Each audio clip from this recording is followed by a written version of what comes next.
मदीय गुरुपाद पद्म सिद्धाम मायापुर चैतन्य वर्तमान आचार्य ओं विष्णुपाद त्रिदंडी भक्ति कमल ऋषिकेश महाराजेर श्री अतुल चरण कमले भक्तिपूर्वक अनंत अनंत कोटि प्रणाम निवेदन करछि।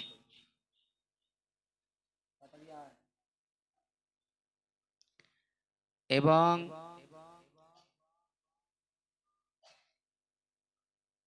उपस्थित भगवत आसनी उपवेशनकारी भक्तबिंद एवं भक्तिमती मातृमंडलीर श्री अतुल चरण कमले भक्तिपूर्वक अनंत अनंत कोटि प्रणाम निवेदन करछि। आसुन आमरा आजकेर এই शुभ दिने शुभ लग्ने शुभ समये अनंत अनंत जन्मेर पुण्येर फले भागवतीय सुधामय हरिकथा शोनार सौभाग्य लाभ करेছি।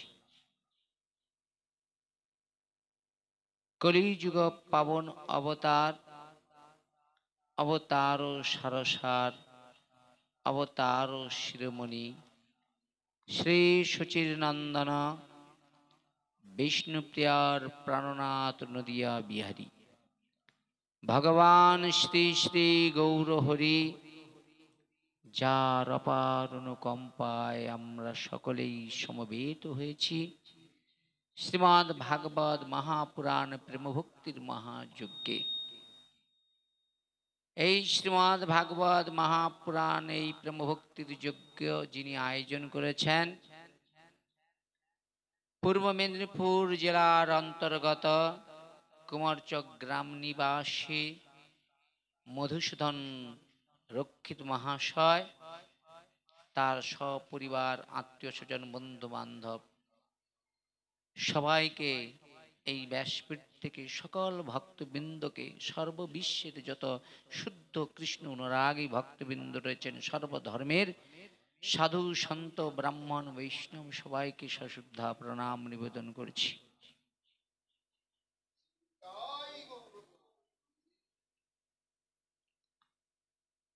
জীবনের প্রতিটি সময় আমাদের কাছে প্রতিটি মুহূর্তই মূল্যবান। এক এক মুহূর্তে একটা একটা জিনিস ঘটে যেতে পারে যেটা আপনি স্বপ্নেও কখনো কল্পনা করতে পারবেন না। কথা বলে না মামা, কথা বললে কানে এলে আমার কথা হারিয়ে যাবে। সময়ের সঙ্গে আপনাকে সময়কে লক্ষ্য করে চলতে হবে। এই জগতে ওই যে শিশুটা দেখছেন না, ওই শিশুটা যাকে দেখছেন ওইরকম শিশু আপনারাও ছিলেন। কালের সঙ্গে সঙ্গে পরিবর্তন হয়ে যাচ্ছেন, একটা একটা জীবন শিশু যাচ্ছেন। কিসের জন্য এলেন সে কথা কিন্তু কারো চিন্তা নাই। সবচেয়ে বড় সমস্যা কি জানেন বাবা? শ্রীমদ্ ভাগবতে যেসব কথা রয়েছে, গীতায় যেসব কথা রয়েছে, যা ঘটবে তা ঘটা শুরু হয়ে গিয়েছে। আজকে চারদিকে একটা তাণ্ডব, চারিদিকে একটা ভয়ঙ্কর পরিবেশ। তার মধ্যেও আমরা মনে করছি ওরা খারাপে আছে তো কি আছে, আমরা ভালো আছি। হ্যাঁ, আমরা ভালো তারাই থাকবো যারা ভগবানের চরণকে আশ্রয় করে থাকবো, কিন্তু আমরা তো সেই চরণ ছাড়া হয়ে পড়ে আছি। আমাদের এখন চিন্তাও নেই, ভাবনাও নাই। তাহলে প্রতিটি সময় জীবের পরম মঙ্গল, এই সময় সম্বন্ধে আমাদের জ্ঞান নেই, বিবেক নেই, বৈরাগ্য নেই। কিন্তু বাল্য বয়সে প্রহ্লাদ মহারাজ বলছে কুমার আচার ধর্ম। কুমার বয়সে, ছোট বয়সে ধর্ম আচরণ করা যায়। ওকে নিয়ে যাও, নিয়ে যাও, থাক, নিয়ে যাও। কুমার বয়স মানে একবারে শিশু বয়সেই ভাগবত ধর্ম আচরণ করা কর্তব্য। এবার আপনারা বলুন প্রহ্লাদ মহারাজ ভুল বলছে না ঠিক বলছে?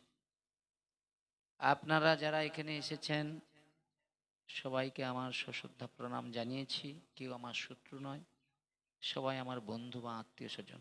আমি কারো ক্ষতি চাই না, কাউকে আমি ছোটও করতে চাই না। আচ্ছা বলুন তো, আমরা সেই কুমার বয়সটাকে সরিয়ে এখন যে বয়সে এসেছি, এখানে বসে কি ভাগবত শোনার আমার আর সেই সময় রয়েছে? আপনি ভালো করে একটু বসতেও পাচ্ছেন না, ভাগবত শুনতে বসছেন পায়ের টান, যদিও বসছেন দেহটা নিয়ে, মনটা চলে যাচ্ছে অন্য জায়গায়। আপনার ইচ্ছাই নেই যে আমাকে ভগবানের চরণে ফিরে যেতে হবে, আমাকে সেই সুধাময় হরিকথা শ্রবণ করতে করতে ভগবানের কাছে জানাতে হবে, ভগবান এই জগতে তোমাকে পাওয়ার জন্য সব ভুলে গিয়েছি, এসেছিলাম কৃষ্ণ ভজন করবার জন্য, কিন্তু এখন তো মায়ার ভজন শুরু করে দিয়েছি। কি, কিন্তু এই সংসারে যাদের জন্য আমি দিনের পর দিন রাতের পর রাত কষ্ট করছি, যাদের জন্য এত চিন্তা করছি, তারা কি সত্যি তো আমায় ভালোবাসে? বলে না, এই জগতে ভালোবাসা জিনিসটাই নাই। বাবাকে কন্যা ভালোবাসে, বলে ভালোবাসে না, শুধু বাবার অর্থটা নিবে চলে যাবে। মৌমাছি কি হয়, ফুলে যায়, মধু পান করে, তারপরে ছেড়ে দিয়ে চলে যায়, চলে যায় না? খুব মন দিয়ে শুনুন, একটা দারুণ কথা বলবো। এখন একটা মৌমাছি আকাশে উড়ছে, জানেন তো, খুঁজছে কোথায় ফুলের বাগান পাওয়া যায়, কেন তার লক্ষ্য মধু পান করা। কিন্তু সে ফুলের বাগান না দেখতে পেয়ে দেখতে পাচ্ছে ডাস্টবিন, যেখানে পচা জিনিসপত্র পড়ে থাকে। আচ্ছা, ভ্রমর কি সেখানে বসবে গো? বসবে না। আর ওরই আগের দিকে একটা মাছি ঘুরতে, সে খুঁজছে কি বলুন তো, ডাস্টবিন, আর সে পেয়ে গেল কি, ফুলের বাগান। ঘুরতে ঘুরতে ঘুরতে ঘুরতে দেখলো এই ফুলের বাগানের মধ্যে একটা পচা জিনিস পড়ে আছে। ও কি করেছে, সেই ফুলে না বসে পচা জিনিসেই বসেছে। কিন্তু মৌমাছির স্বভাব বলুন তো, সে ডাস্টবিন নয়, সে ফুলে বসে। আমাদের স্বভাবগুলো কি হয়েছে জানেন তো, আমরা ঘুরে ঘুরে ঘুরে ঘুরে ডাস্টবিনে এসে সব ডাস্টবিনের জিনিস গুলাচ্ছি। আমরা ফুলের মধু জিনিস জানি না। মরে যায় মানুষ, কিন্তু কোনটা ভালো কোনটা মন্দ সেই স্মৃতিশক্তিটাই তাদের জীবন থেকে চলে যায়। ওই দেখবেন যার ডাস্টবিনের দিকে লক্ষ্য আছে, তাকে ফুলের দিকে লক্ষ্য করলে সে লক্ষ্য করবে না। কিন্তু তার মধ্যেও যদি একবার মহৎ সঙ্গ করে, একবার সাধুর সঙ্গ করে, একবার যদি মামা মনে মনে চিন্তা করে, না রে আমার তো বয়স হয়ে গিয়েছে, আর এই অনিত্য দেহ অনিত্য সংসার, হ্যাঁ, আর আমার থেকে কত ছোট ছোট বয়সের ছেলেরা ধর্মাচরণ করলো, তারা সর্বস্ব কিছু বিষয় বৈভবকে ত্যাগ করে তারা গোবিন্দ চরণ পাওয়ার চেষ্টা করলো। আমার 55 বছর বয়স হয়ে গেল, কিন্তু আমার গোবিন্দ প্রাপ্তির জন্য আমি এখনো প্রস্তুতি নিইনি, তাহলে কবে নেবো? মানে যেদিন আমার মানে শেষ দিনটা আসবে সেদিন পাল্টাবো নাকি? নাকি বলুন আপনারা? মামা সবাইয়ের সঙ্গে বেইমানি করে পারবেন, কিন্তু ভগবানের সঙ্গে বেইমানি করলে আপনি সবচেয়ে বেশি ঠকে যাবেন। দেখুন, আপনি তো কথা দিয়ে আসছিলেন ভগবানের কাছে, মায়ের মাতৃগর্ভে পায়খানা পেশাব নারীর বন্ধ রুদ্রপট এই মন্ডুর অন্ধকার কুটি, সেখান থেকে কে পার করে আপনাকে নিয়ে এলো? আপনার বাবা ঠাকুরদা না কে, না পাড়া প্রতিবেশী আত্মীয় স্বজন? তিনি। আচ্ছা বলুন তো, সেই কারাগার থেকে কেউ আবার বেরাতে পারেনি, সেকেই মারা যায়। আচ্ছা বলুন তো, সেখান থেকে আপনি এলেন, ভালো আছেন, আপনাকে ভালো রেখেছে, সুরক্ষিত আপনার জ্ঞান বুদ্ধিটা কি সব নষ্ট হয়ে গেল? আরে যে আমার রথে আছে বলে আমার রথটা চলছে, তা আমি তার জন্য আর বাকি জীবনটা ভাববো না? এ ভগবান, যাই কিছু করে না কে বাকি জীবনটা আমি তোমায় পুত্র বলে শ্রদ্ধা করব। আমি বাজার থেকে বাজার করবো, আর স্ত্রীকে বলবো আজ থেকে আমার পুত্র বলে কৃষ্ণকেই নিবেদন করে প্রসাদ পাবো। সেটা কবে, এই জন্মে? না এরপরে আবার একটা জীবন পেলে করবেন নাকি? মামা, ভুল হয়ে যাচ্ছে জীবনটা। এত সবকিছু দেখার পরেও তোমাদের চেতন জাগে না, মায়া কিরকম জিনিস দেখুন।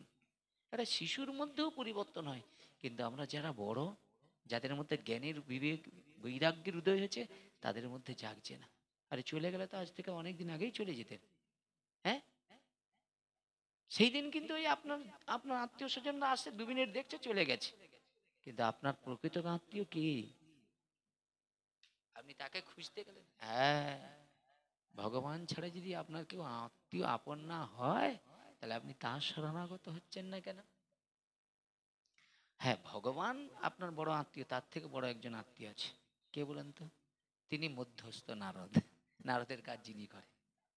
এই জন্য বলছে, সেই সে পরমবন্ধু, সেই পিতা মাতা কৃষ্ণের চরণ যিনি প্রেম ভক্তিদাতা, যেই আমার মৃত্যু লগ্নে দাঁড়িয়ে আমার আত্মকল্যাণের জন্য ভগবানের কাছে চোখের জল দিয়ে জানিয়েছিল, তার থেকে বড় বন্ধু কেউ আছে? আর তিনি, তেনার কথা ভগবান শ্রবণ করেছে বলে তোমাকে এতটা সুন্দর রেখেছে। কি? তাহলে কোটি টাকাও যদি এসে দাঁড়িয়ে রাখতেন না, ও সেকেন্ডে কাজ হতো না, হতো? এই জন্য ভগবানের প্রতি বিশ্বাস রাখুন। প্রকৃতজন কোনোদিন আপনার ধন ঐশ্বর্য টাকা পয়সা কোনো কিছু লক্ষ্য থাকে না। প্রকৃত সাধু প্রকৃত বৈষ্ণব চাওয়ার জন্য আসে না, জগৎ জীবের কল্যাণের জন্য আসে। কিবা বিপ্র কিবা শত্রু নাস্যি কেন নয়, যেই কৃষ্ণ তত্ত্ববেত্তা সেইগুলো হয়। যার হৃদয়টা থাকবে জমিদারের থেকেও বড়, রাজার থেকেও বড়। কেন? তার হৃদয়টা এইরকম যে এই জগতে যারা চৈতন্য মহাপ্রভুর চরণ চরণ আশ্রিত করে, আশ্রিত জন মহাপ্রভু চরণ আশ্রিত জনের হৃদয়টা মহাপ্রভুর মতো হবে। কেমন? নমো মহাবদন্নায় কৃষ্ণ প্রেম বদায়তে কৃষ্ণায় কৃষ্ণ চৈতন্য নামনে গৌরী তিসে নামা। কেমন? নমো মহাবদন্নায় কৃষ্ণ প্রেম পদায়তে। তাহলে মহাপ্রভুর জনরাই সেই কৃষ্ণ প্রেম দিতে আসে, ভক্তি দিতে আসে। তুমি তুমি তো পেশাদার কে কোনটা কি তুমি তো জানো না, তোমাকে জানতে হবে না। প্রকৃত যদি মহাপ্রভুর জনকে জনের সঙ্গ লাভ হয়, আপনার হৃদয়ে শুদ্ধ ভক্তি জাগবেই জাগবে। বিচার করে আপনি পাবেন না, এই বিচারের বস্তুই নয়। ভক্তিটা বাজারে কিনতে পাওয়া যায় না, ভক্তিটা ভাগবত সঙ্গে এলেই ভক্তির জন্ম। নিতাই গৌর প্রেমানন্দের। তাহলে ভাগবত শ্রবণ করতে গেলে কি হয়? বলে প্রথমে আসে জ্ঞান, তারপরে কি আসে? বৈরাগ্য, তারপরে কি আসে? ভক্তি। তাহলে জ্ঞান কি? আমি কে? আমি দেহ নয়, আমি আত্মা। আমি কোথা থেকে এলাম? না, ভগবানের কাছ থেকে এখানে এসেছি, আবার ভগবানের কাছে ফিরে যেতে হবে। একে বলা হয় আত্মতত্ত্ব জ্ঞান। তাহলে আমি কিন্তু দেহ নয়, আমি আত্মা। আত্মা আছে বলেই কিন্তু আমার কান দিয়ে শুনছি, চোখ দিয়ে দেখছি, নাক দিয়ে নিঃশ্বাস নিচ্ছি, মুখ দিয়ে কথা বলতে পারছি, হাত দিয়ে কর্ম করতে পারছি। কিন্তু আত্মা নেমে গেলে কিছু করতে পারবেন? অনেকে বলে ভগবান রাখা টাকা, আমি যদি না খাটি ভগবান কি খাওয়াবে? বলে তো। আচ্ছা, আমি সেই বন্ধুকে বলি ভগবান নেমে গেলে তুমি খাটো তো। দেখুন, এই রকম জন জগতে বেশি। আমাদের সনাতন কুলের মানুষরা ধর্ম কর্ম বলতে মুখে মানে, ধর্ম শব্দটাকে এরা মুখে মেনে ফেলে। মেয়েকে মুখে মানলে তো হবে না। সাধু সেবা বৈষ্ণব সেবা এগুলো তো সাধারণ কথা নয়, বুঝেছেন? তাহলে বৈষ্ণব জন কিসের জন্য আসে? না, মায়াবদ্ধ জীবকে করুণা করার জন্য আসে। কিভাবে আসে? না, স্বয়ং ভগবান কিবা করুণা করে দেয়। আপনার ঘরে ধন না থাকলেও বৈষ্ণব জনের এমন মন বড়, আপনার দেখবেন ওই ধনেই দেখবেন আপনি স্বর্গ জয় লাভ করে ফেলবেন। নিতাই গৌর প্রেমানন্দের। বৈষ্ণবের হৃদয়টা যেচে সেদে কিরকম করে কৃপা করে দেখুন। বলছে বৈষ্ণবের ধর্ম হয় হরি নাম সংকীর্তন। কি বললেন মামা? এদিকে দেখো, ওদিকে দেখো। বৈষ্ণবের ধর্ম কি? হরি নাম সংকীর্তন, যাচিয়া মাগিয়া করে উদর পূরণ। বাবা, একটু ভারীতে ভাগবত করো না। ভাগবত কেন করব?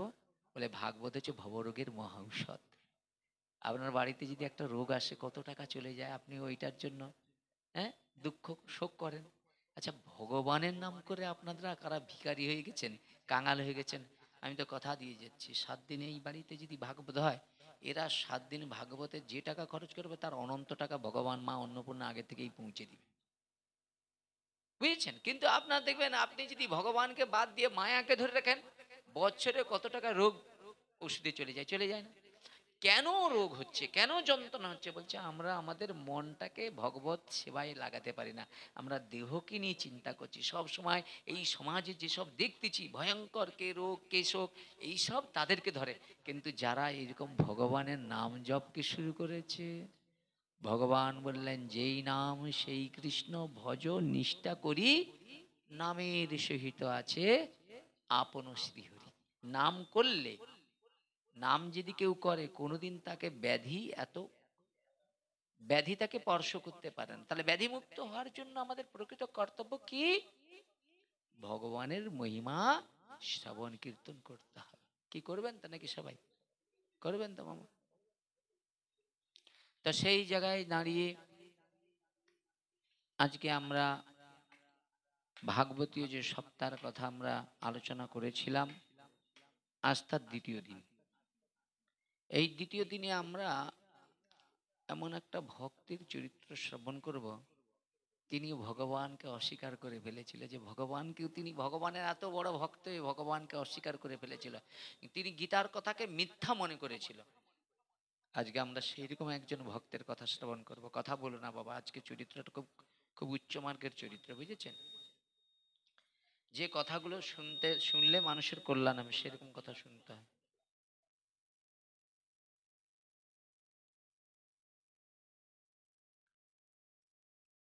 কথা বলো না বাবা, হ্যাঁ, কথা শোনো মন দিয়ে। আজকে আমরা এত সুন্দর একজন ভক্তের কথা শ্রবণ করব, যে এই কথাটা, এই ভক্ত চরিত্রটা শ্রবণ করবে তার হৃদয়ে শুদ্ধ ভক্তি তাকে আশ্রয় করবেই করবে। ভক্ত শ্রেষ্ঠ অর্জুন মিশ্র, তিনি ছিলেন ব্রাহ্মণ। ভক্ত শ্রেষ্ঠ অর্জুন মিশ্র, মিশ্র মানে ব্রাহ্মণ, বুঝেছেন? নীলাচলবাসী, নীলাচলবাসী মানে বুঝেছেন, পুরী ধামে তিনি বাস করতেন। নীলাচলবাসী মানে ধরুন আমাদেরকে বলে কুমোরচক বাসী, কুমোরচক গ্রাম নিবাসী বলে না, এই নীলাচলবাসী দরিদ্র ব্রাহ্মণ ছিলেন অর্জুন মিশ্র। তিনি নীলাচলে বাস করতেন, কিন্তু দারিদ্র তার জীবনে খুব কষ্ট যন্ত্রণা ছিল। সংসারে আছেন একমাত্র গৃহিণী, গৃহিণী মানে বোঝেন স্বামী স্ত্রী দুইজন, আর কেউ নাই পরিবারে, ছেলে পুত্র পরিজন কেউ নাই।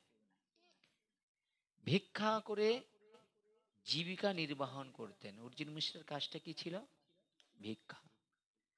তিনি ভিক্ষা করে যেটুকু পেত, খুব মন দিয়ে শোনো বাবা, এই কথা তো সাধারণ কথা নয়। ভিক্ষার অর্থ, ভিক্ষার যেটুকু পেত, মাদুগুরি করে যে বস্তুটা পেত, সেটা ভগবানকে নিবেদন না করে গ্রহণ করত না। কেন করতো না? তিনি দরিদ্র হলেও তিনি পণ্ডিত ছিল অর্জুন মিশ্র, তিনি শাস্ত্রজ্ঞ ছিল। তিনি জানতেন ভগবানকে না দিয়ে খেলে সেটা পাপের দ্বারাই উদর পরিপূর্ণ হয়। এই জন্য অর্জুন মিশ্র যেটুকু ভিক্ষা করত, সেটুকু দিয়েই কি করত না, ভগবানকে নিবেদন করে গ্রহণ করত। আরেকটা জিনিস জানুন, এই যে আমরা কেউ বাড়িতে ভিক্ষার জন্য এলে মানে সাধু আসুক বৈষ্ণব আসুক সবাইকে আমরা শ্রদ্ধা সম্মান করি, ভিক্ষা দিই, এটা আমাদের কর্তব্য। কেন? বাড়িতে সাধুগুরু বৈষ্ণব আসলে না না ভিক্ষা দিলে যদি ওরা চলে যায়, আমাদের পুণ্য শেষ হয়ে যায়, বুঝেছেন? যেন বাড়িতে যারা আসে তাদেরকে শ্রদ্ধা করা কর্তব্য। কিন্তু এটা কি আপনারা জানেন, যারা প্রকৃত শাস্ত্র সিদ্ধান্ত মানে তারা 5 ঘরে বেশি 10 ঘরে মাগবে না। কথা জানুন, আমি মাগা যা শুরু করেছি, পুরো এখান থেকে শুরু করেছি, এবার ঘুরে ঘুরে ঘুরে ঘুরে সারা দিন মিগে একেবারে 50 কিলো চাল নিয়ে ঘর যাচ্ছে। একে একে মাধবগিরি বলা হয় না। তাহলে বৈষ্ণবজন কেমন করবে? গুরু আজ্ঞা মেনে 5 ঘরে ভিক্ষা মাগবে, সেই ভিক্ষা যেটুকু পাবে সেটা গোবিন্দকে ভক্তি সহকারে নিবেদন করে সেই ভগবানের নিবেদিত প্রসাদ গ্রহণ করে তার এই মনুষ্য জীবন সার্থক করবে। নিতাই গৌর প্রেমানন্দের বল। অর্জুন মিশ্র ভগবানের পরম ভক্ত। তিনি কি করতেন? এইভাবে মাদুগিরি করে ভগবানকে নিবেদিত প্রসাদ গ্রহণ করতেন, আর অবসর সময় গীতা ভাগবত তিনি নিত্য অধ্যয়ন করতেন। আমার তো সত্যি কষ্ট হয় কি জানো তো, এক জায়গায় আমি ঠাকুরের কাছে এটা অনেক দিনই সংকল্প করেছিলাম, হয় নাই আমার, সেটা আমার পূর্বকৃত কর্ম। আমি ভাবছিলাম সিমেন্টের একটা খুঁটি হোক, এরকম যেন নিত্য প্রত্যেক দিন ভাগবত কথা কীর্তন করতে। সত্যি মামাই আসনে বসে বলছি, আমার ঘর বাড়ি কিছু লাগবে না, শুধু 4টা খুঁটি দিয়ে যেন এই জায়গায় যেন ভাগবতটা করার একটা জায়গা পাই, সেখানে বসে যখনই ফাঁক পাবো তখনই এসে যেন ভগবানের মহিমা কীর্তন করতে পারি। যে শুনে শুনবে, যে না শুনে শুনবে। সত্যি সত্যি এটা বহুদিনের ইচ্ছা, সেটা ভগবত ইচ্ছা আমার প্রতি প্রসন্ন না হলে তো আর করতে পারবো না, এটা বহু ইচ্ছা আমার। আমি চাইনি যে ভগবান আমাকে এত সুন্দর একটা বাড়ি দাও, একটা অনেক কিছু দাও, না, আমাকে এরকম একটা জায়গা করে দাও যেখানে বসে তোমার মহিমা নিত্য কীর্তন করব। আর মৌমাছির মতো যারা প্রকৃত ফুলের মধুর স্বাদ পেয়েছে তারা যেন এসো, হ্যাঁ, তারা যেন পরম আনন্দে সেই ভগবানের অমৃতময় সুধাময় কথা শোনার জন্য তার উৎকণ্ঠার সহিত কখন সন্ধ্যা হবে, কখন সেই অমৃতময় কথা শ্রবণ করবো আর সৌভাগ্য পাবো। আর অমৃতময় কথা শ্রবণ করলে কি হয় বলে, যখন সারাদিন যেমন মানুষ পরিশ্রম করে, কথা বলে না, সারাদিন পরিশ্রম করে মানুষ কি করে, অক্লান্ত পরিশ্রম করার পরে দুর্বল হয়ে পড়ে না? কিন্তু যখন ভগবানের কথা কেউ শ্রবণ করে না, দুর্বল মানুষ বলবান হয়ে যায়। নিতাই গৌর প্রেমানন্দের বল।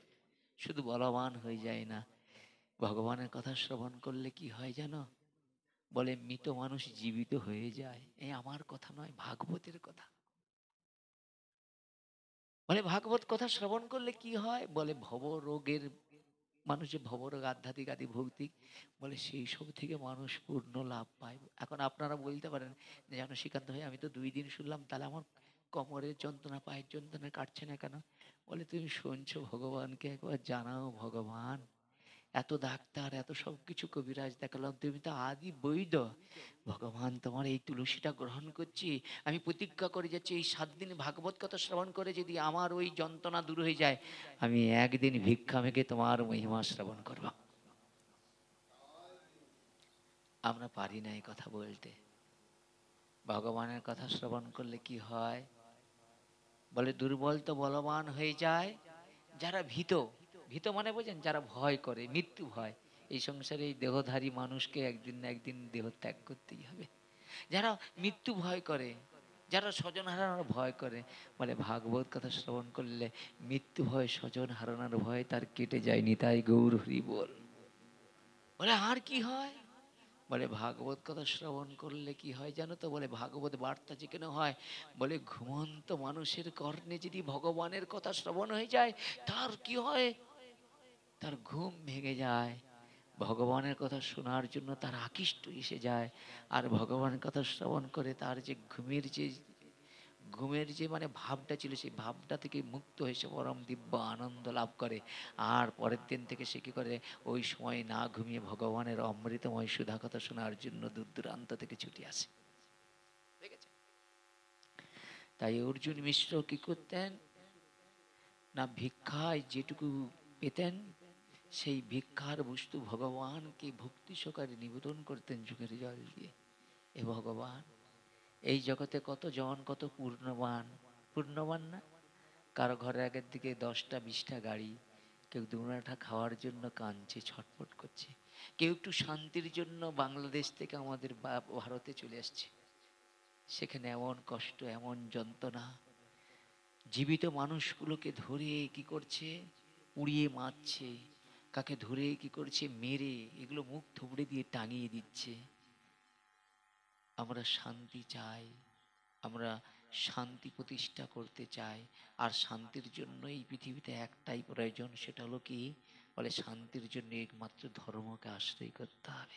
চৈতন্য মহাপ্রভু খালি হাতে এসেছিল মা। প্রত্যেকটা যুগে তিনি অস্ত্র ধারণ করে এসেছিল। সত্য যুগে তিনি সত্যনারায়ণ শঙ্খচক্র গদা পদ্মধারী হয়েছিলেন, ঠিক কিনা? তেতাতে প্রভু রামচন্দ্র ধনুক নিয়ে এসেছিলেন, আসে নাই? আচ্ছা, দাপর যুগে তিনি কি এলেন? সুদর্শন চক্র নিয়ে এলেন। আচ্ছা বলুন তো মায়েরা, রাধা কৃষ্ণের মিলিত তনু আমার গৌর সুন্দর, গৌরের হাতে কোনো অস্ত্র ছিল? ছিল কি? প্রেম আর ভক্তি। তিনি ঝাড়িখণ্ডের জঙ্গলে বাঘেদের নাচিয়েছে, কাজীর মতো জনকে তিনি কি করছে? কাজী মুসলমান হয়েছে, তাকে উদ্ধার করে দিয়েছে।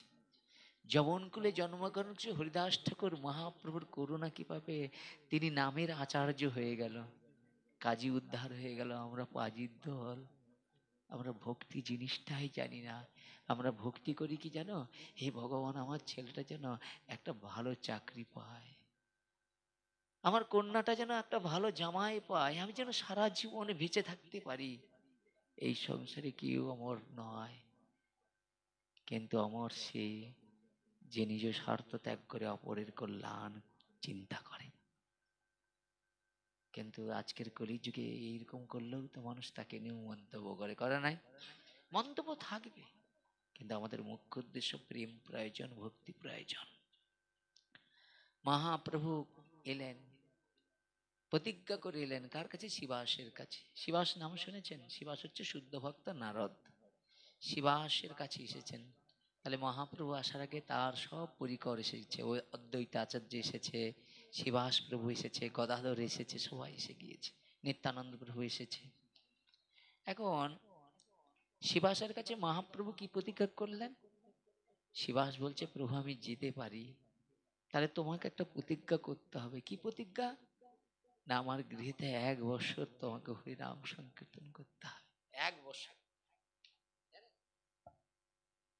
এই যে 1 বছর হরিনাম করবে, ভগবান প্রতিশ্রুতি দিয়ে এলেন শিবাসের গৃহেতে। খুব মন দিয়ে শুনুন এসব কথা। শিবাসের গৃহেতে ভগবান নিত্য কি করতেন? বহিরঙ্গ নিয়ে প্রভু করে নাম সংকীর্তন, সকালবেলা হলে পরিক্রমা করতেন চারি গ্রামে, বুঝেছেন, সবার সঙ্গে নৃত্য করতেন। কিন্তু রাত্রিবেলা কি করতেন? বহিরঙ্গ নিয়ে প্রভু করে নাম সংকীর্তন, অন্তরঙ্গ নিয়ে প্রভু করে প্রেম আস্বাদন। অন্তরঙ্গ মানে, মানে দেখুন, স্বামী আর স্ত্রী একে বলা হয় অন্তরঙ্গ, পরস্পর পরস্পরকে অনেক কিছু বলা যায়। তাহলে ভগবান কার কাছে বলে? তার অন্তরঙ্গের কাছে। সে অন্তরঙ্গ কে? এই পাঁচজন, বুঝেছেন, মহাপ্রভুকে শ্রীকৃষ্ণ চৈতন্য প্রভু নিত্যানন্দ শ্রী অদ্বৈত গদাধর শিবাসাদি গৌর ভক্তবৃন্দ, এই পঞ্চতত্ত্ব নিয়ে শিবাসঙ্গনে মহাপ্রভু কি করতেন? নিত্য নিত্য কীর্তন করতেন। কিন্তু এই শিবাসঙ্গনকে কি বলা হয় জানো? শ্রীমদ্ ভাগবতে বলছি ওই দাপরে যে ভগবান লীলা করেছিলেন না, রাসলীলা, তো এই শিবাসঙ্গন হলো কলিযুগে, ওটা হলো রাসস্থলী মহাপ্রভু নিতাই গৌর প্রেমানন্দে হরি বল। সেখানে অন্য কেউ প্রবেশ করতে পারতো না। কথা বলো না, হ্যাঁ। তো সেই শিবাসঙ্গনে মহাপ্রভু যখন নাম সংকীর্তন করত, জানো তো, তখনকার যুগে মহাপ্রভুর পিছনে শত্রুতা ছিল, জানেন, ভগবানের সঙ্গে শত্রুতা করেছে। দেখুন, আমরা তো দূরের কথা, ভগবানকেও ছাড়ে না জগতের মানুষ। বিপদে পড়লেই তারে গালি নিন্দা করে, আর সময়ে কোনোদিন তাকে ডাকে না। ডাকে? ডাকে নাই, বুঝলি। বিপদ পড়লেই, প্রভু তোমার চোখ নেই, আমার এরকম যুবক ছেলেটা অকালে চলে গেল কেন? প্রভু কি তোমার অকালে ছেলেটাকে মেরেছে? সে তো কর্মফল ভোগ করার জন্য এসেছে কি। তো সেই শিবাসঙ্গিনী মহাপ্রভু যখন নাম সংকীর্তন করতেন, যারা এই হরিনাম সংকীর্তনকে ভালোবাসে না, এরকম দুষ্ট প্রকৃতির লোক আছে তো। এই যে মায়েরা আপনারা এসেছেন, অনেকেই লক্ষ্য রাখছে এরা কোথায় যায়, ওর ঘরে বউটা যুবতী, ও যায় কোথায়, দেই কালকে ফটাক করে একটা নিন্দা বার করে দিবে, হয় না? বুঝেছেন? এই যারা হরিনাম সংকীর্তনকে পছন্দ করে না, তারা এইসব করে বা বলে, বুঝেছেন? তো সেই জায়গায় দাঁড়িয়ে শিবাসঙ্গনে মহাপ্রভু যখন নাম সংকীর্তন করে, তখন কি করেছেন? চাপাল গোপাল নাম শুনেছেন আপনারা? শুনেছেন? চাপাল গোপালের নাম শুনেছেন? আরে হ্যাঁ কিনা বলুন। তো এই চাপাল গোপাল কি করতেন? না, চাপাল গোপাল কি করতেন, যে মহাপ্রভু যেখানে নাম সংকীর্তন করতেন, সেখানে একদিন কি করছে, রাতে চাপাল জি কি করেছে, সেই শিবাসঙ্গনে গিয়ে শিবাসের ঘরে যেই মনে মনে চিন্তা করছে নাম করবে, তো দরজা বন্ধ করে করবে কেন? আরে হরিনাম করবে তো দরজা বন্ধ করে করবে কেন? এরা বুঝি কোনো কু অভিসন্ধি চিন্তা করছে, মানে মনে মনে চিন্তা, এরা কোনো খারাপ আলোচনা করছে। এই চিন্তা করে সেই শিবাসের মতো শুদ্ধ ভক্তকে কি করেছে, না কষ্ট দেওয়ার জন্য, যন্ত্রণা দেওয়ার জন্য কি করেছে জানো? না, তার ঘরের বাইরে, মানে ওই যে দরজার বাইরে জবা ফুলের মালা, পাঁঠার মালা, পাঁঠার মাথা, বুঝেছেন, মানে যাকে ছাগল বলা হয়, ছাগলের মাথা, এই সব দিয়ে শিবাসের, মানে তাকে যাতে কষ্ট যন্ত্রণা দেওয়া যায় সেই জন্য সেই সব করে এসেছে, বুঝেছেন। শিবাস যখন বেরিয়ে এলো, দেখলো কি না, শিবাসের গৃহেতে এইভাবে কি করেছে না, সব জবা ফুল আর পাঁঠার মাথা, এইসব দিয়ে শিবাসকে কি করেছে, অপমানিত করার চেষ্টা করেছে। শিবাস যখন ভোরের বেলা দরজা খুলে দেখে, না এরকম শিবাস সবাইকে ডাকছে, ওগো তোমরা এসো, তোমরা মনে মনে চিন্তা করো না আমি হরিনাম করি, না না মা, আমি মা ভবানীর পূজা করি। সবাই শিবাসের চোখে জল দেখে তারা কি করলেন, এক ধরনের নিচু জাত আছে না, যাদেরকে দিয়ে ওই ডোম বলে, ছোট করে বলছি না, তাদেরকে দিয়ে পরিষ্কার করালেন, মানে পাড়া প্রতিবেশীরা জানে শিবাসের মতো শুদ্ধ ভক্তকে কেউ অপমান করার জন্য এটা করেছে। কিন্তু যে করেছে রাতের অন্ধকারে, জানে জানতে পারবে না, কিন্তু জানেন মা, শিবাসের মতো শুদ্ধ ভক্তের অপমান করার জন্য চাপালের 3 দিন পরে ব্যাধি হলো কি জানেন? কুষ্ঠরোগ। এই জন্য আমার হাতে পায়ে ধরে বলছি, বৈষ্ণবকে আপনারা চিনতেও পারবেন না, জানতেও পারবেন না। বৈষ্ণব মানে যে তিলক শিখা আছে মানে বৈষ্ণব নয়। আপনাদের মধ্যেও বৈষ্ণবতা রয়েছে, আমিও তো তাদের চিনতে পারি না, আমার সে জ্ঞান নাই, বুঝেছেন। চাপালের সেই যন্ত্রণায় ছটফট করছে, জানেন, যখন একটা ব্যাধি হয় না, আপনজনরাও আপনার পাশে থাকতে চায় না, তারাও সরে যায়। চাপলের যখন এরকম ব্যাধি হয়েছে, চাপল আর সহ্য করতে পারছে না। চাপলের স্ত্রী নিস্তারিণী কি করলেন জানেন? চাপলের জন্য একটা কি করলেন, লোকজন ডেকে নিয়ে এসে একটা ফাঁকে ঘর করে দিলেন। চাপাল মনে মনে চিন্তা করছে, সামান্য একটা ব্যাধি এসেছিল বলে আমার পরিজন আমাকে এই সংসার থেকে আলাদা করে দিয়েছে। তদ্রূপ একটা গোমাতা জানেন তো, অনেক শ্রম করতে পারে, সেটা যখন বয়স হয়ে যায় না, তার আর খাটার ক্ষমতা থাকে না, তাকে আর কেউ ফিরে তাকায় না। এই সংসারটা এইরকম মা। এই সংসারকে আপনারা চিনতেই পারেন না। আসছেন ঠিকই সংসারে, সংসার চিনতে পারেন না। চোখের আগে দিয়ে দেখেন আপনার বাবা হোক, হ্যাঁ, তার কত ধন এসেছিল, ভাইয়েরা না দুমুঠো তার দিকে খেতেও দেয় না। আপনি দেখেছেন, কিন্তু অবর্তকালে আপনারই দশা আসবে, আপনি এখনো সচেতন হচ্ছেন না। মনে করছেন ওদের ঘরে হচ্ছে, তো আমার ছেলে আমাকে মনে হয় অনেক বেশি দেখবে। আপনার সমস্যাটাও ওই রকমই আসবে। একদিন দুদিন 4 দিনের পরে বলে মায়ের এই পায়খানা পরিষ্কার করার থেকে মা চলে গেলেই বাঁচি।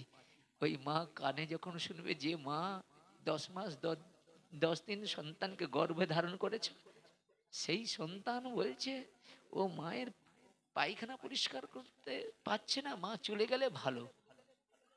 আচ্ছা বলুন তো, যে ছেলেটা বলছে মা তার জন্য 10 মাস 10 দিন গর্ভে ধারণ করেছে, তার সুখের কথা চিন্তা করেছে, তার সুখের জন্য নিজের গয়নাগাটিও বিক্রি করে তাকে ডাক্তার মাস্টার উকিল করার চেষ্টা করেছে, করে নাই? কিন্তু সেই ছেলেটাও পর্যন্ত তার মায়ের এতটুকু এতটুকু সাহায্য করার জন্য তার মনোযোগ হচ্ছে না। এই ভারতবর্ষের মাটি মা। এই সংসারে আপনি যাকে মনে করছেন ভালোবাসে, এই সংসারে ভালোবাসা জিনিসটা কেমন দেখুন। মা ছটফট করছে, আর আপনার বাড়ির আত্মীয় স্বজন বন্ধু বান্ধবরা আসছে, তাদেরকে নিয়ে সন্তান, হ্যাঁ, তার শালিকা শ্বশুরকে নিয়ে পরম আনন্দি করছে, বাবা এখানে ছটফট করছে। মা বলছে, জানিস তোর বাবা ছটফট করছে? বলে ছটফট করছে তো আমি কি করব? তুমি নিয়ে চলে যাও, আমার দ্বারা সম্ভব নয়। কত কষ্ট, কত যন্ত্রণা পাচ্ছে, সন্তানের দয়া হচ্ছে না, মায়া হচ্ছে না পিতার জন্য। কিন্তু এক্ষুনি যদি নিজের ছেলের হয়, নিজের স্ত্রীর হয়, এক্ষুনি সর্বস্ব কিছু ফেলে ও ছুটে যায়, যায় না? কেন যায়? বলে স্ত্রীর কাছে যে সুখটা পাওয়া যায়, পিতামাতার কাছে তো ওই সুখ পাওয়া যায় না। তাহলে জগতে কিন্তু প্রকৃতোক্তময় ভালোবাসা না, মৌমাছির মতো যখন ফুলে মধু থাকে তখনই সেই মধু পান করবার জন্য যায়। তাহলে জগতে ভালোবাসা জিনিসটাই কোথা?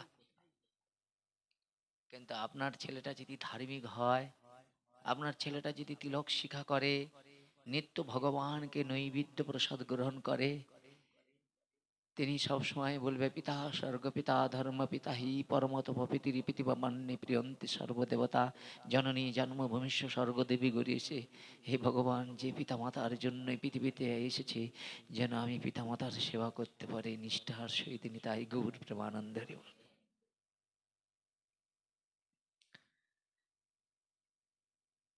সেই জায়গায় দাঁড়িয়ে চাপালের সেই কুষ্ঠ ব্যাধি, চাপাল মনে মনে চিন্তা করলো, আমার স্ত্রী আমাকে মৃত বলে কি করেছে, না পুরাতে নিয়ে গেছে। আর সেখানে যে সেই বাতাসটা যেই লেগেছে, চাপালের চৈতন্য ফিরে গেছে। চৈতন্য ফিরে যেতে বলে, আমি এখানে কেন? তখন চাপালকে সব ঘটনা বললো। চাপাল মনে মনে চিন্তা করলো, আমিও ঘরে ফিরে যাব না, তোমরা ভাই আমার এখানে কুঠির করে দাও, আমি এখানে থাকবো, আর যাব না। চাপাল মনে মনে চিন্তা করলো, আমি তো বড় অন্যায় করেছি, অনেক পাপ করেছি, এখন পাপ থেকে তো উদ্ধার পেতে হবে। তাই চিন্তা করছে কি করা যায়। ছোট গিন্নিকে বলছিলাম একটা বোতল জলের কথা, সে জল তো আর মানে পাট শেষ হলে আসবে, এই তো পাট এখানে একটা বোতল দিতে হবে, বুঝেছেন তো। চাপাল কি করেছে, মনে মনে চিন্তা করলেন একবার কাশি যাব। তো কাশিতে যখন চাপাল যাবে, তখন কাশিতে ভগবান মহাদেব বিশ্বনাথ বলছে, শোনো চাপাল, তুমি আমার কাশি স্পর্শ করবে না। বলে কেন? বলে তোমার পরশে আমার কাশি অপবিত্র হয়ে যাবে। বলছে আমি এত বড় পাপ করেছি? বলছে, বৈষ্ণব চরণে যদি হয় ক্ষুদ্র অপরাধ, মহা ভোজনে পড়ে যায়। বাস তুমি শিবাসের মতো শুদ্ধ ভক্তের চরণ অপরাধ করেছ, তোমার তোমার চরণ স্পর্শ করলে কাশি অপবিত্র হয়ে যাবে, তুমি ফিরে যাও চাপাল। চাপাল কাঁদছে। তো চাপালের কাছ থেকে একজন অন্ধ যাচ্ছে,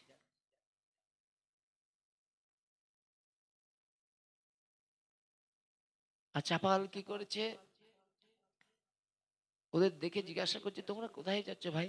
না, এক এক অন্ধ এক বোবা যাচ্ছে, বলছে আমরা না মহাপ্রভুর সাক্ষাতের জন্য যাচ্ছি। বলছে জানো ভাই, আমি তো কুষ্ঠ রোগে চলতে পারছি না, আমি একটু নিয়ে যাবে মহাপ্রভুর কাছে যাবো, আমি ক্ষমা ভিক্ষা চাইতে। তাহলে যদি আপনি অপরাধ করেন, ভগবানের কাছে গেলে হবে না বাবা। এরা সবাই চৈতন্য মহাপ্রভুর কাছে গিয়েছিল, মহাপ্রভুকে খেদিয়েছে। কেন? বলছে তুমি অপরাধ করেছো কার? শিবাসের চরণে। শিবাস তোমায় ক্ষমা করলে তাহলে তুমি এই কুষ্ঠরোগ ব্যাধি থেকে মুক্ত হতে পারো, আমার কিছু করা সম্ভব না। দেখেছেন তো? এইরকম কুষ্ঠ বিপ্র বাসুদেব ঘোষেরও একটা লীলা আছে, এরকম অনেক কথা আছে ভাগবতে। তো সেই শিবা সঙ্গনে মহাপ্রভু 1 বছর নাম সংকীর্তন করবে। শিবা সঙ্গনে নাম সংকীর্তন হচ্ছে চাপালের অত্যাচার। এইভাবে শিবা সঙ্গনে যখন নাম সংকীর্তন হয়, একজন ব্রহ্মচারী, জানেন তো ব্রহ্মচারী, ওই পাঠ শোনার জন্য প্রবেশ করেছিল মহাপ্রভু। আর শিবাসকে বলছে জানো শিবাস, আমি নাম করছি কিন্তু আমার প্রেম হচ্ছে না।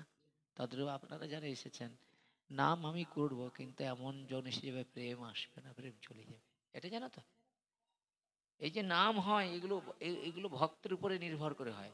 একটু যদি কোনো আঞ্জন কোনো কিছু সেরকম খারাপ এসে যায়, প্রেম থাকবে না, তখন জ্ঞান থাকবে, জ্ঞানে কিচ্ছু হবে না। আর প্রেমিক ব্যক্তির কাছে জ্ঞান তুয়াক্কায় উড়ে যায়, যত বড় জ্ঞানী হোক না কেন, প্রেমিক পাঠকের কাছে কিচ্ছু নয় ওটা। যার কাছে প্রেম আছে, আর প্রেম ধনটাই হলো সর্বশ্রেষ্ঠ ধন, ওটা জ্ঞানে পাওয়া যায় না। বুঝেছেন? শিবাসকে বললেন শিবাস, আজ আমি নাম করছি কিন্তু আমার প্রেম হচ্ছে না। এই গৃহেতে বুঝি কেউ প্রবেশ করেছে? বলে না। দেখে না শিবাসের শাশুড়ি লিপ চাপা দিয়ে, কাঁথা চাপা দিয়ে বসে আছে, ওই লীলা দর্শন করবে। শিবাস ঘাড় ধাক্কা দিয়ে শাশুড়িকে বার করে দিয়েছে, এই লীলা দর্শন করা যাবে না। এই কি লীলা? এই সাধারণ দর্শন করে যে ফাঁকে যে ওইসব কীর্তন করবে বলবে। একজন ব্রহ্মচারী পর্যন্ত অনেক হাতে টাতে ধরে ঢুকছিল, তাকেও লীলা দর্শন করতে দেয় নাই। বুঝেছেন? ওই জন্য আপনারা যেটুকু দেখছেন এটা একটু সামান্য কিছু, এর ভিতরে অনেক বড় কিছু আছে, যেখানে আপনি যেতে পারবেন না। আর জড় বুদ্ধি এসে যাবে, বুদ্ধিটা জড় ভাব এসে যাবে, আর জড় ভাব নিলে চিন্ময় বস্তুকে লাভ করা যায় না। বুঝেছেন? শিবা সঙ্গনে নাম সংকীর্তন হচ্ছে, 1 বৎসর নাম হবে। আজকে 365 দিন, ঠিক আছে, আজকে পূর্ণ হবে। আগামী দিন সকালে মহাপ্রভু এই গৃহ ত্যাগ করে চলে যাবে, শিবাসের গৃহ। 365 দিনে 1 বৎসর হয়। আর ঠিক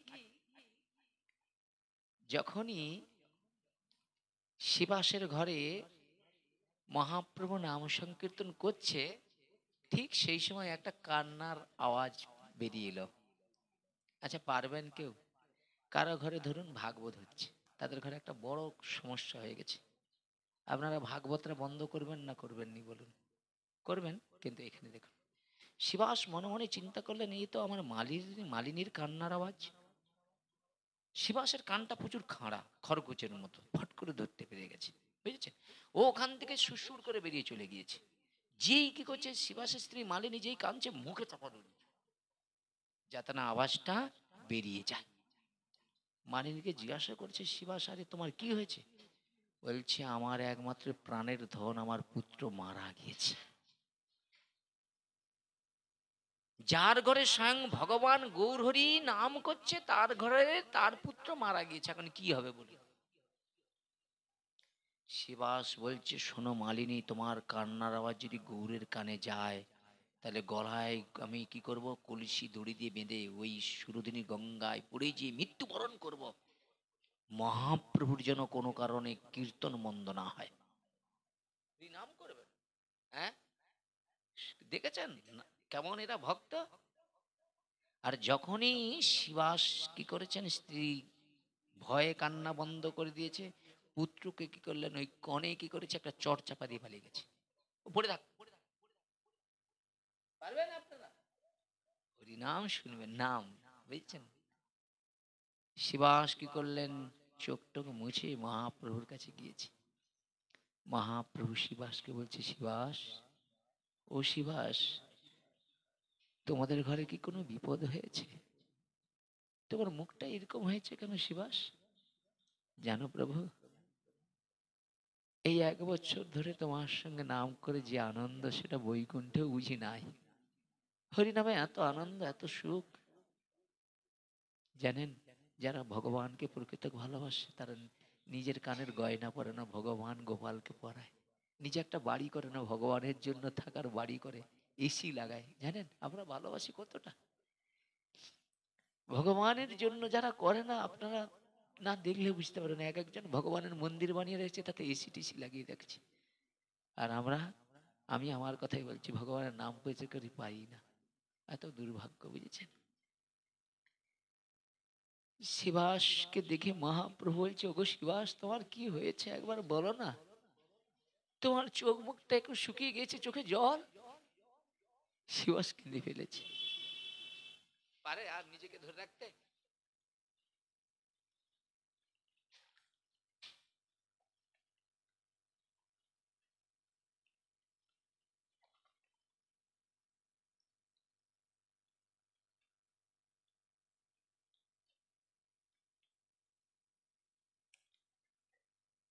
শিবাসের চোখের জল দেখে মহাপ্রভুর চোখে জল গড়াচ্ছে। ভক্ত যদি কখনো কষ্ট পায়, ভগবানও কষ্ট পায়। ভগবান আর ভক্ত দুজনে এক হয়ে যায় গো। কখন হয়? যখন যার শুদ্ধ হৃদয়টা হয়ে যায়। শিবাসের কান্না দেখে গৌরহরি বলছে, শিবাস, তোমার চোখে জল, তুমি কাঁদছো কেন? প্রভু, 1 বছর আজ পূর্ণ হয়ে গেছে, কাল প্রাতঃ তুমি চলে যাবে, এই কষ্টে আমার ছাতিটা ফেটে যাচ্ছে প্রভু। দেখুন, স্বজন হারালে কাঁদে, বিষয় হারালে কাঁদে। মহাপ্রভুর নাম সংকীর্তন থেকে সরে যাবে, কাঁদছে। আরেকজন কাঁদছিল, তার নাম কি যেন, হরিদাস ঠাকুর।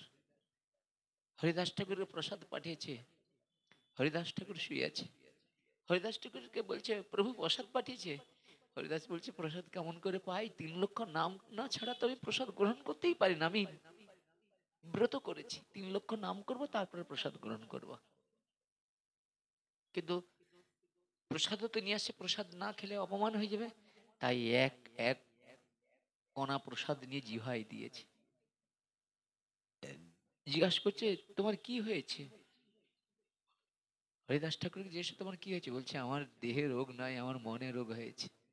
দেখেন, যারা প্রকৃত নাম করে না, এই যে আমরা যারা আছি, আমাদের মধ্যে কেউ যদি চলে যাবে, যে প্রকৃত নাম করবে সে জানতে পেরে যাবে আগে।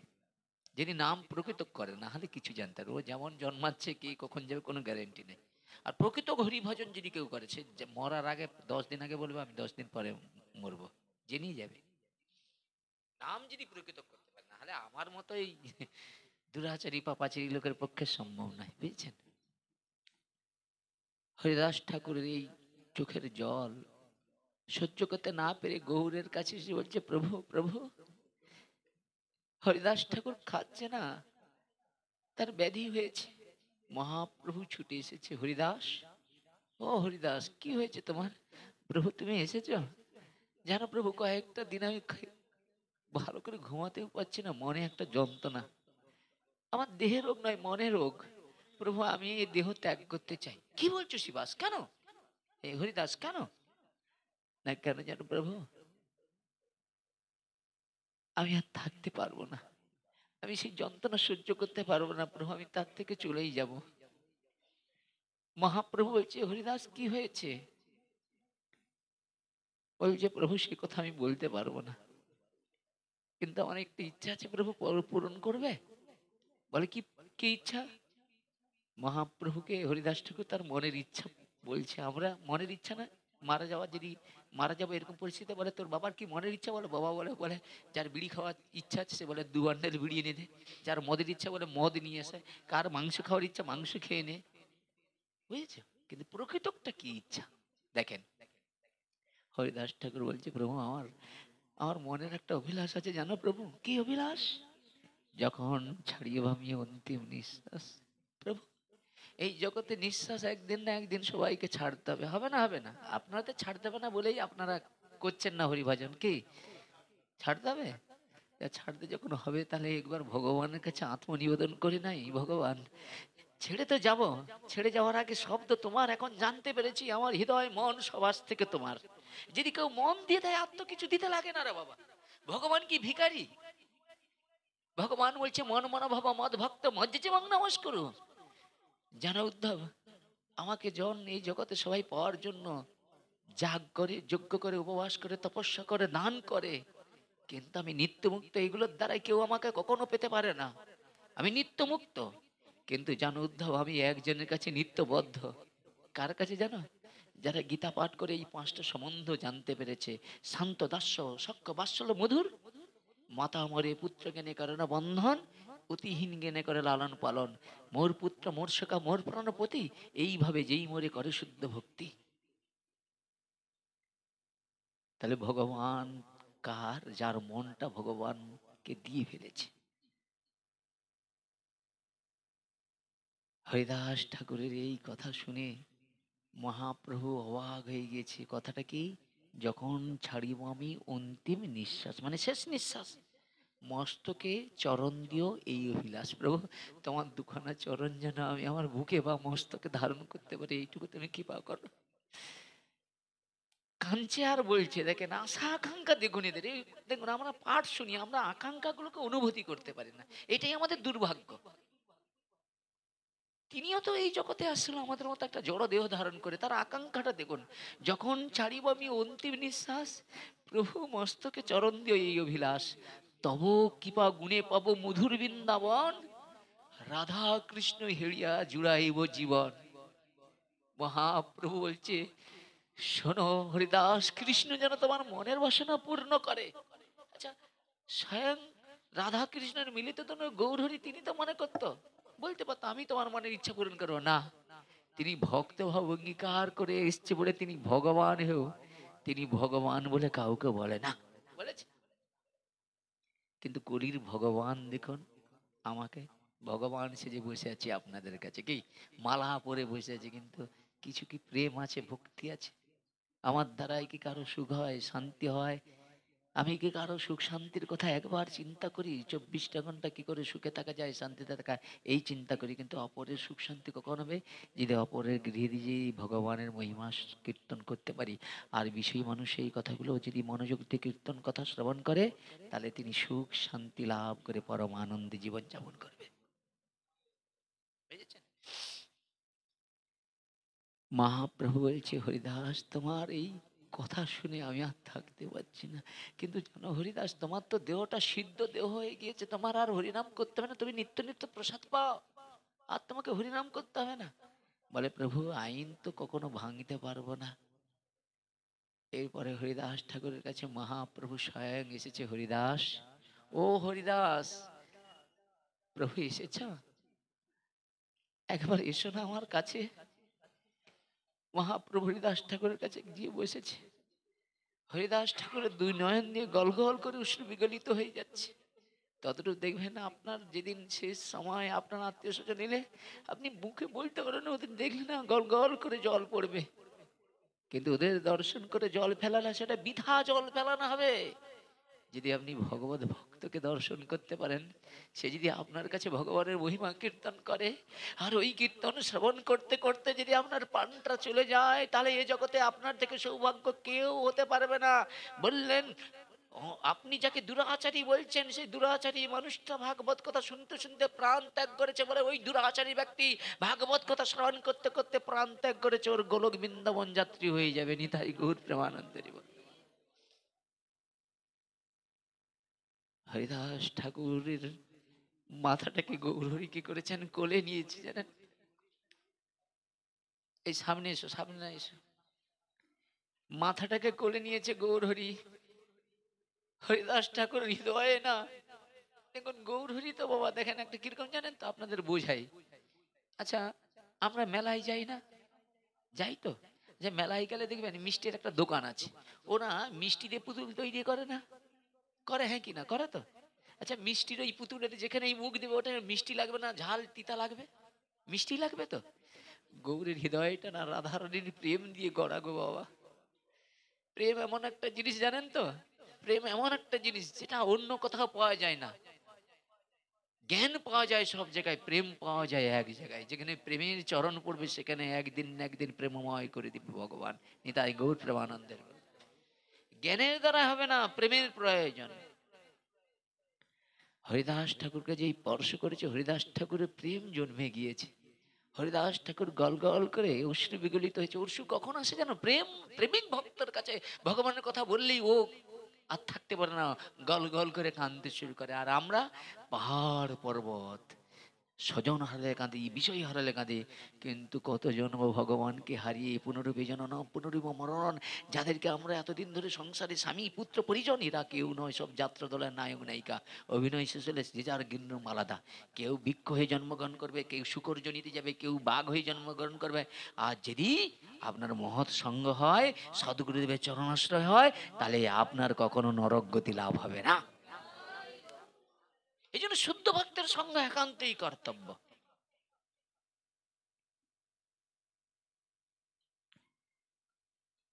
মহাপ্রভু যেই হরিদাস ঠাকুরের মস্তকটা যেই নিয়েছে, হরিদাস ঠাকুরের ভিতরে প্রেম এসে গিয়েছে। কেন?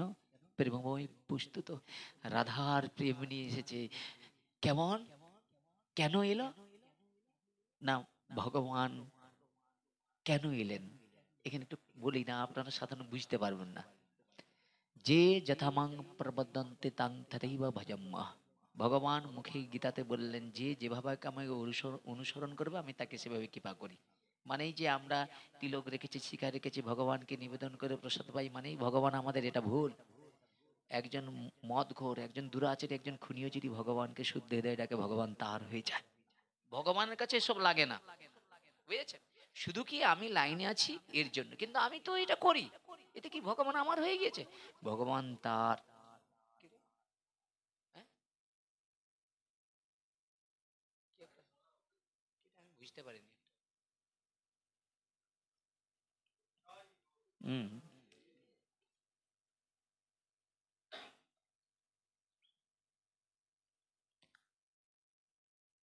তো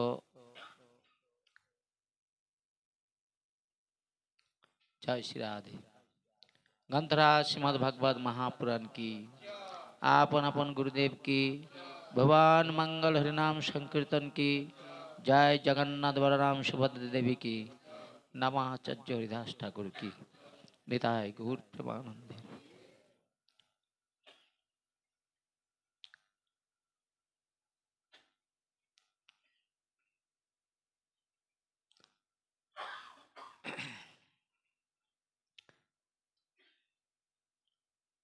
महाप्रभु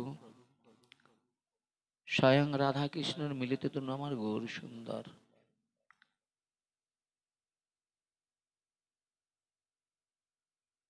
महाप्रभुर आसार मुख्य उद्देश्य रयेछे।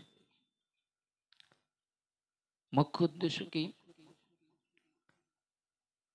না, গীতাতে বললেন, যে যতমাং প্রবদন্তে তাং তথৈব ভজম্মহ। আমাকে যে যেভাবে অনুসরণ করে আমি তাকে সেভাবে কৃপা করে থাকি।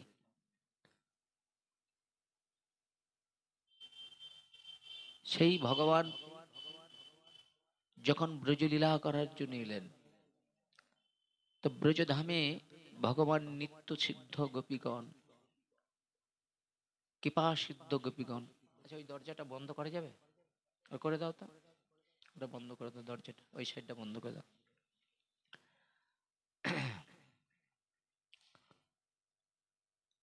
তো নিত্য সিদ্ধা গোপীগণ এরা ভগবানের সুখের জন্য নিজের সর্বস্ব কিছু উজাড় করে দিয়েছিল। নিজ সুখ আর ভগবানের সুখ দুটো এক নয়। তো ভগবান যখন ব্রজে লীলা করার জন্য এসেছেন, ব্রজগোপীরা ভগবানকে এমন সেবা দিলেন, সেই সেবা ঋণী হয়ে গেলেন, ভগবান ঋণী হয়ে গেলেন। কিরকম না, দেখবেন যিনি প্রকৃত সেবা করে, সেবার বিনিময়ে কোনো কিছু আকাঙ্ক্ষা করে না, তাকে বলা হয় সেবা। তো গোপীগণ ভগবানকে, ভগবানের সুখের জন্য সদা সর্বদাই তৎপর থাকতেন। কি করে তারা দেহ মার্জন করতেন? ভগবানের সুখের জন্য। তারা ভগবানের কুঞ্জে যেতেন ভগবানের সুখের জন্য, নিজের সুখের জন্য না। তারা তাদের দেহ অঙ্গ দিয়ে ভগবানের সুখের কথা চিন্তা করতেন। তার কারণ তারা এই জড় জগতে কেউ তাকে নিন্দা করবে, কলঙ্ক দিবে, এই ভাবনা নাই। তারা এই নিন্দা কলঙ্ককে সহ্য করে তারা ভগবানের সুখের জন্য, ভগবানের জন্য কুঞ্জ সাজাত। ভাবনাটা সহজ নয়, ভাবনাটা অনেক কঠিন, বুঝেছ? তো গোপীগণ ভগবানকে এইভাবে সেবা দিয়ে ভগবানকে চিরঋণী করে দিলেন, বুঝেছেন?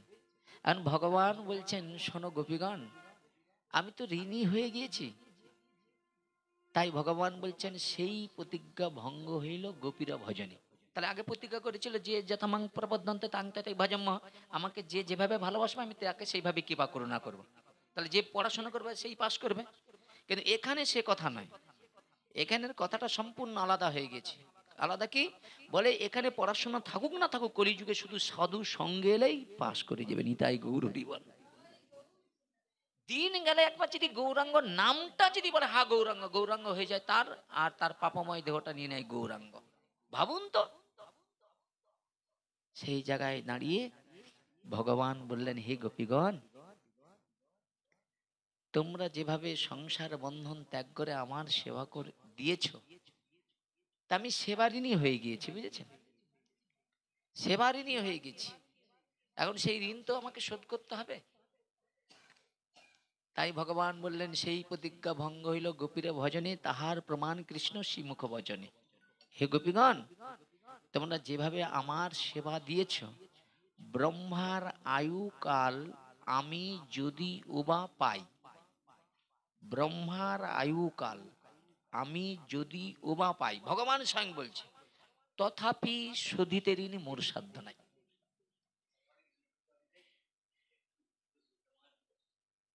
আচ্ছা, জয় গৌর হরি। কার কার জন্য নিয়ে যাবে?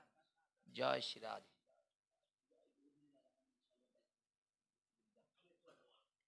তো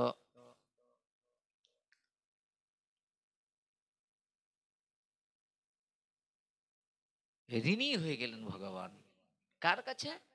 গোপীদের কাছে। আচ্ছা বলুন তো, গোপীদের ঋণ শোধ করবার জন্য স্বয়ং ভগবান কি করলেন? রাধাভাব কৃষ্ণপ্রেম আপন মাধুরী তিন বাঞ্ছা পুরাতে এলেন গৌরহরি। তাহলে ঋণ হলে ঋণ শোধ করতে হবে।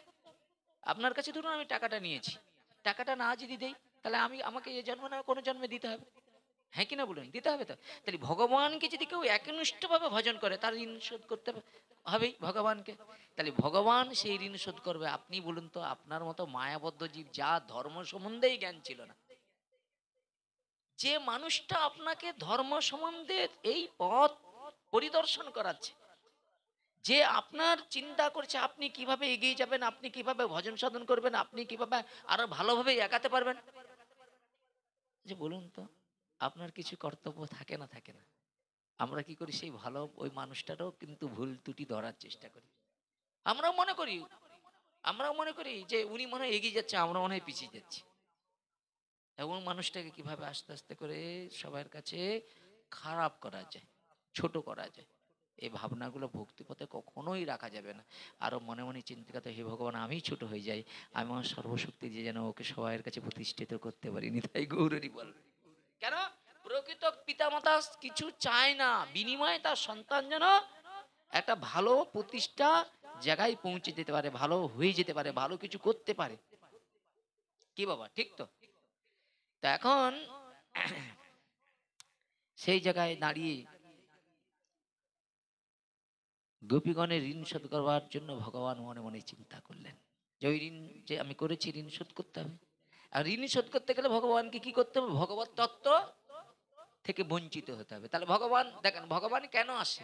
পরিত্রাণাং সাধনাং বিনাশায়ত দুষ্কৃতাম ধর্ম স্থাপনার্থে সম্ভবামি যুগে যুগে। তাহলে ভগবান কিসের জন্য আসে? পরিত্রাণের সাথে, মানে সাধুদেরকে রক্ষা করে, দুষ্টদের দমন করে, আর ধর্মকে স্থাপন করে।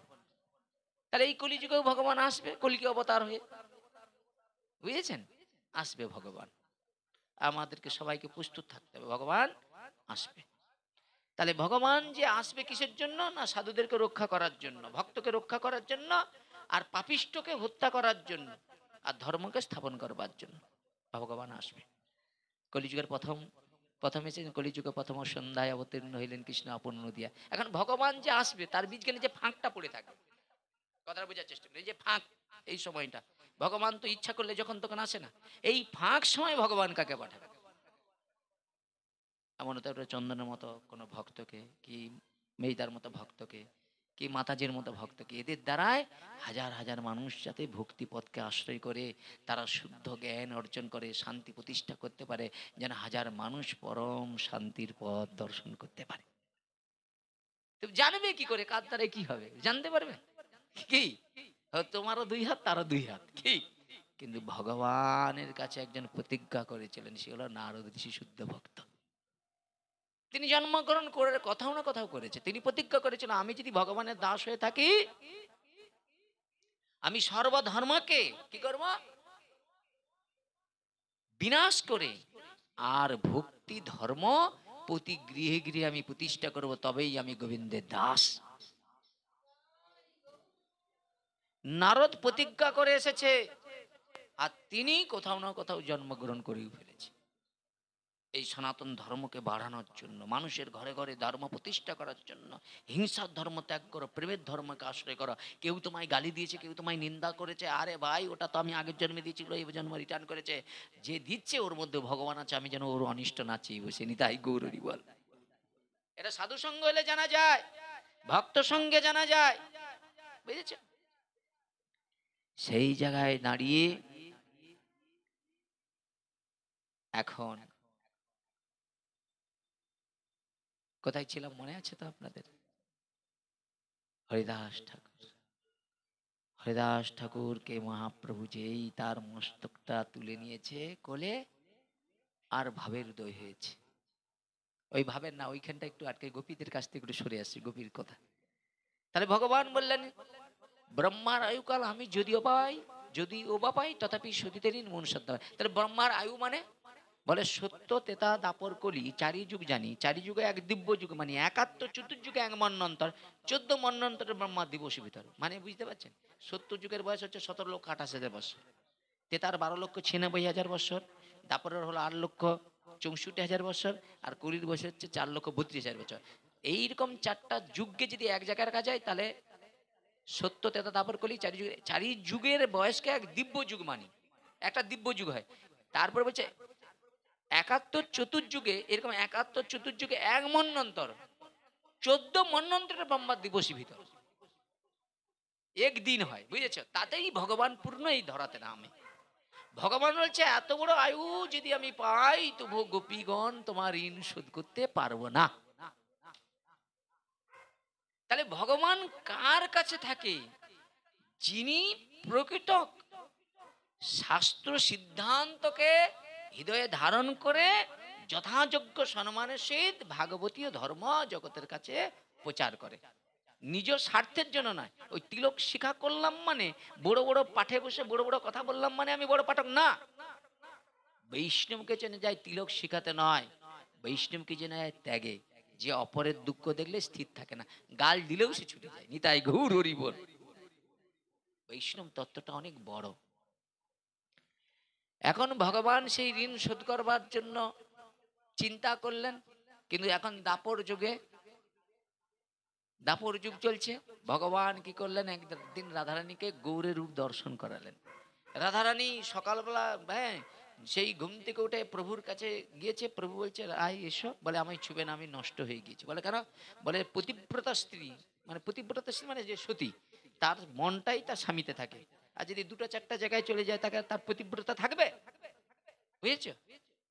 পতিব্রতা থাকবে না।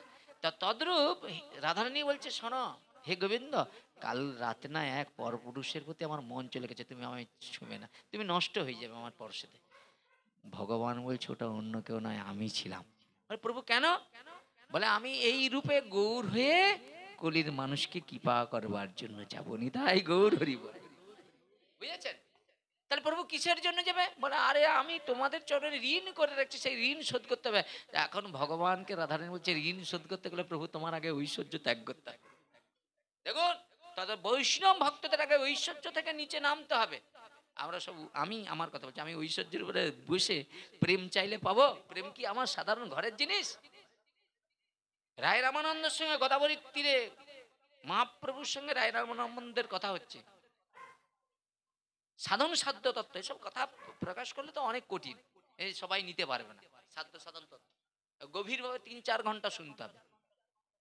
সাধ্য সাধন তত্ত্ব যদি শুনতে হয় অনন্ত মন নিয়ে শুনতে হবে, দরজা টরজা বন্ধ করতে হবে, কেউ যেন কাছে নিরাবিলে শুনতে হবে সাধন সাধ্য তত্ত্ব, নাহলে কিচ্ছু বুঝতে পারবে না সেসব তত্ত্ব। বুঝেছেন? ইহবাজ্য আগে হওয়ার। রামানন্দ যখন এই কথা বলছে, রামানন্দকে ছিল বিশাখা সখী। বুঝেছেন? বিশাখা সখী। আজকে মহাপ্রভু কোন দিকে ঘোরাচ্ছে আমি জানি না, আমাকে কোন দিক দিয়ে নিয়ে যাচ্ছে আমিও কিন্তু জানি না, আমায় ক্ষমা করবেন, আমি কোন দিক দিয়ে যাচ্ছি আমিও জানি না, এ যে কোথায় যে ঠেকবে আমিও জানি না, কোন কোন কুলে নিয়ে যাচ্ছে রাধারানী জানে, আমি জানি না। বুঝেছে? তো সন্ন্যাস হয়ে যাওয়ার পরে সন্ন্যাসীরা রাজার গৃহেতে কখনো দর্শন করেন, রাজগৃহে।